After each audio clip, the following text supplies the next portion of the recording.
how can I help you to hit a fade? And the reason you might want to hit a fade is to get away from maybe a draw or get away from a shot that overdraws and causes you a few issues there. So we want to put some fade mechanisms in place to neutralize it or encourage you to work on the other side of the fence. Now the simple mechanics of a fade is that the ball starts to the left-hand side and it curves to the right for a right-handed golfer.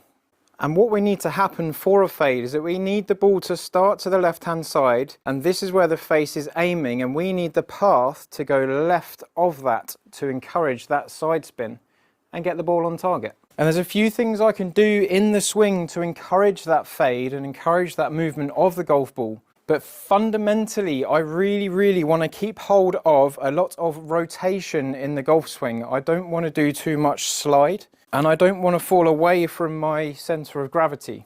I want to stay on the spot and I want to rotate. So I want to keep that at the core of everything we look at here. So when I go into a shot, I start with the golf club behind the ball first, and I'm aiming the face where I want the ball to start. So I'm aiming this club face just left of center. And then from that club face, I then get comfy to the golf ball. Because the face is left, my feet are now aiming to the left-hand side as well. Now the main thing I'm going to look at here is that I want to feel like, or actually do this, I want to feel like the grip is in front of the club head at impact. If I get the grip in front of the club head at impact, the face is more open to the target. So with the grip in front, I've got the ball starting to the right-hand side. I need to aim left, even more so to get that to be starting left and coming back online. If I put my hands behind the ball, I shut the face quite a lot. So I need to make sure I feel like I'm getting really far ahead at impact to make sure this golf ball fades. So I start with the face to the left, I stand to the ball there, I get to impact, and I feel like my hands are staying ahead of the ball. Just like that. And I've got a tiny bit of movement there, but my natural tendency is to overdraw the golf ball, so I've neutralised it quite a lot, and I've got a little bit of fade working in there. I have to really overdo that feeling to make sure it gets a bigger fade. Now, if I'm hitting a fade to get round a target, so say I've got a tree in the way and I want to move the ball loads to get round it there, I'm going to overdo those feelings, and I might even set up to the ball and open the face loads to make sure it's got that glancing blow that gives it side spin. So if I aim really far left, I then need to get my body really far left, leaving the club where it is, and I need to feel like my hands are ahead at impact, and then I get double whammy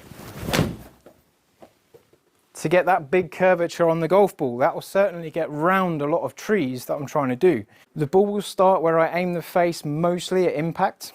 So I've got the setup at address to encourage those factors. Now, one thing to watch out for when we're trying to get that grip in head of the golf ball is we've got to watch out for the shank. We don't want that to creep into the game. So there's a little trick here just to make sure that doesn't come in, or if it does, this is how you need to react. Quite often when I see golfers get their hands ahead of the ball at impact and it's a problem, we tend to get a little bit heely on the strike.